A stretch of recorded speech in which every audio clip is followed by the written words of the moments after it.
Raha ampitsy kosa no tanterahana ny fifidianana izay hosolotenan'ny mpanao gazety ao anatin'ilay rafitra misahana ny fiarovana ny demokrasia sy ny tantan-dalàna. Miisa 5 ary ny mandrafitra ny biraon'ny OGM no mandray anjara ao anatin'ity fifidianana ao amin'ny raha ampitso ity. Raha ampitso no anatanterahana ny fifidianana izay hosolotenan'ny mpanao gazety ao anatin'ny rafitra misahana ny fiarovana ny demokrasia sy ny tantan-dalàna no lavitry ny mpanao gazety. Ny mpikambana 5 ao anatin'ny biraon'ny OGM no mandray anjara ny fisafidianana hosolontena ao anatin'ny HCDDED io.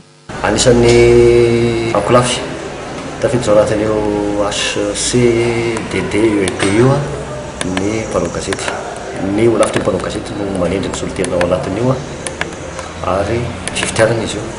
Ny mpikambana 5 ao anatin'ny biraon'ny olafitra manerana Madagasikara zany no mifidy.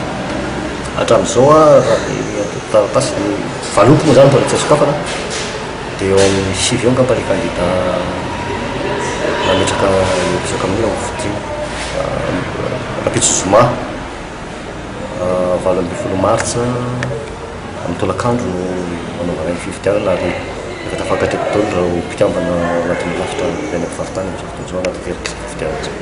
Ny rafitra HCDDED no isana amin'ny fiarovana ny zon'olombelona, ny demokrasia sy ny tantan-dalàna. Andray sy andinika amin'ny fitarainana mikasika ny tsy fandarahan-dalàna sy fioaram-pefy ataon'ny mpitondra. Anana ihany koa solotena 4 ao anatin'ny fitsarana ny mpitondra ny HCDDED.